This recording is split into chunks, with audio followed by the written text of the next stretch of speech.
Hey everybody, welcome back to Feast and Farm Cooks. My name is Rachel Ballard, and this is the channel where I teach you how to use food to help you live, love, and do more of what brings you joy. So today we are making a very long requested adaptation of my most popular beginner yeast bread video.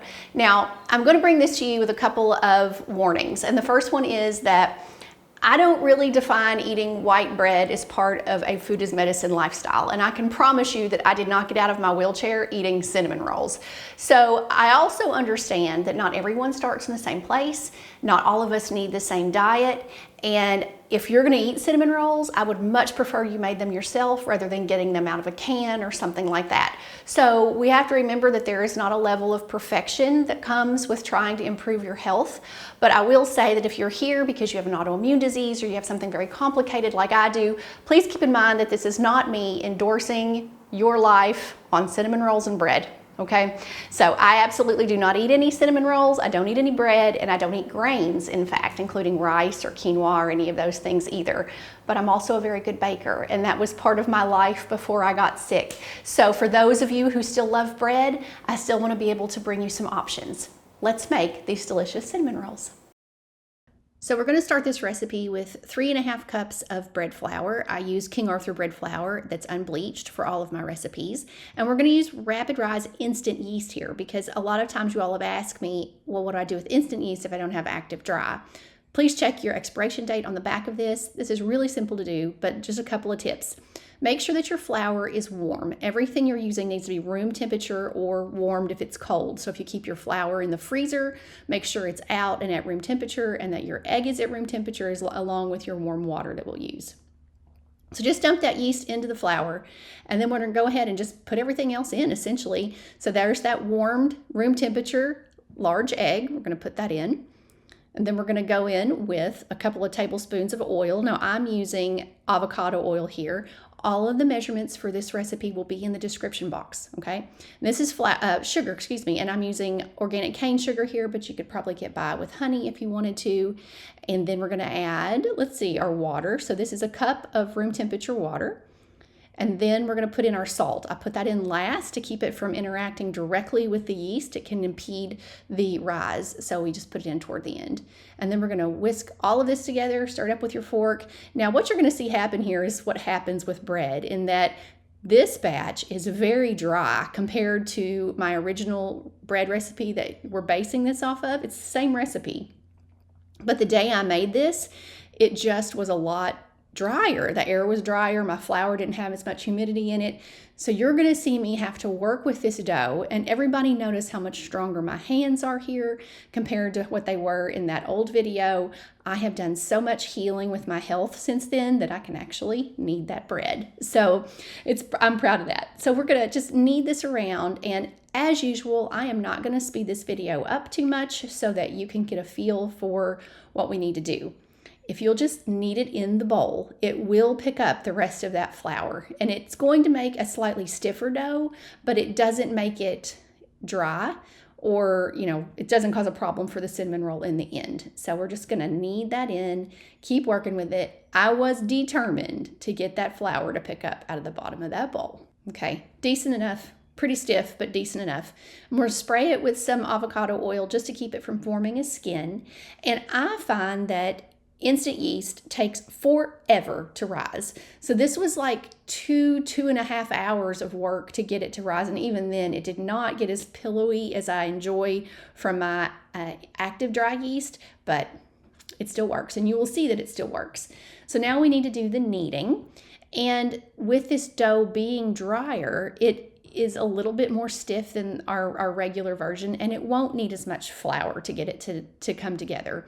Now, that big pinch of flour on the side there might be a tablespoon or a half tablespoon. This is not the time to add a ½ cup of flour or more. You will make this dough so heavy and so tough that will always be the problem. And this is where most people go wrong with their kneading process. Now we've gotten this smoothed out a little bit, and I'm just going to lift it to see if I can make a window pane. Now, you all have seen me do this before, but we're trying to see if light will come through the back side of that dough. And it's pretty much just tearing. So that means we need to knead just a little bit more. maybe another minute or two, but you're going to want to give it enough rotations to try to continue to build that gluten structure up. And once we get there and it holds a little bit of stretch and you can see a little bit of light through it, then you'll know you're done. You could do this in a stand mixer because I know you're going to ask me. And if you want to do it that way, just check for window pane a little bit earlier than when you do it by hand, and you should be fine. Now, we're going to roll this dough out. I let it rest about 5 to 7 minutes because you all remember this is going to spring back on you significantly if the gluten structure hasn't had some time to rest. I'm going to tug it out into about a 16-inch long by 10 to 12-inch wide. It should be something like a rectangle. It doesn't have to be exact, but just get it as close as you can. Definitely try to get that length to 16 inches though. And we're going to go with our butter on this now. We're going to put our filling in. So this is a half a cup roughly of salted butter. I will always be a salted butter user. If you want to go with unsalted, you can. Just please don't use margarine, country crock, or any of that stuff in here. We're going for the real deal. So spread that out in a nice even layer and take it as close to the edges as you can get. Maybe leave a 1/4 of an inch border or so. And then we're going to go in with the rest of our fillings. So what I have here is brown sugar, and then there's cinnamon, and I have organic cane sugar here, but granulated sugar would also work if you wanted to use that. And full confession, it's been so long since I had anything. Throw your vanilla in there too. Little secret, makes the filling so much better. So that's a 1/2 teaspoon of vanilla. Just work it in. But it's been so long since I had a cinnamon roll that when I tasted these, they were so sweet to me. So if you find that these are too sweet, it may just be that my palate is no longer acclimated to these kinds of things, but I had to have a taste just to see what they were like. So if you find they're too sweet, you can always dial back that sugar some. Now, rolling up, starting at the end closest to you, you'll notice that I kind of lift and tug from one end to the other, and that helps put the dough on top of the filling instead of just kind of smashing it as you're rolling it up. So I will lift and tug it, and lift it and flip it over until I get to the end. And then I'm going to pull up that bottom piece onto the top, and I'm going to pinch that seam closed. You don't want your cinnamon rolls popping open in the oven. And then we've got our nice little log. So we're going to put these into a greased baking dish, and we're going to get 8 out of this technically, and then we're going to make a 9th, and I'll show you what happens here. So if your dough is very soft, you may want to use a piece of dental floss and wiggle it underneath and then cross that over. That's how I usually do my cinnamon rolls to avoid smashing them. But this dough was firm enough that it didn't mind if I used a serrated knife. So we've got 8 large ones. And then you'll see that I have a couple of my little knobby end pieces, and I'll show you what I do with those because we're not going to waste anything here. So get those in your pan and just an inch of space maybe between them. Personally, I like them closer together because when they rise, they make a nice soft edges. They make soft edges. So if you want yours to be a little softer, then you can put them a little closer together. Now I got those 2 end pieces, and I'm just going to smash them together, and they make pretty much the same size as all the other ones. So we've got 9 there. And now we're going to cover these with greased plastic wrap. Please do not use ungreased because when they rise, they may stick and you may ruin them. And they're ready for the oven when they double, which is about an hour, hour and a half, maybe a little bit longer. Just keep an eye on them. Now go into the oven at 350 to bake, and that's where they are right now. And we're going to make some frosting. Now, starting with the butter here, I had another, what do I have? Half stick or so, yes, of butter. Now you can do salted or unsalted, totally up to you. We're going to whip it until it's lighter and fluffier. This avoids a waxy, stodgy frosting. If you want to put cream cheese in, please do that at the same time as the butter and beat those together.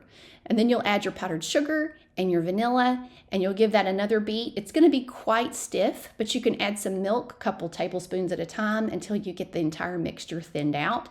I used, I think, close to a 1/4 of a cup of milk here to get mine to a very spreadable consistency. Look at those beautiful cinnamon rolls. They're ready to be frosted. Now, I frost while a cinnamon roll is hot, and I do that because I want that frosting to kind of leak down into the dough and flavor everything. If you want to let yours cool all the way, you can go ahead and do that, but these are steaming hot. So there they are, fresh from the oven, your favorite cinnamon roll. You guys enjoy. If you need a little refresher on the original white bread recipe, I'm going to leave that up here for you. And you can also check the description box for a couple of links to a cinnamon swirl bread, a whole wheat bread, and a few other versions that you might find helpful. I'll see you in the next one, and have a great day. Bye.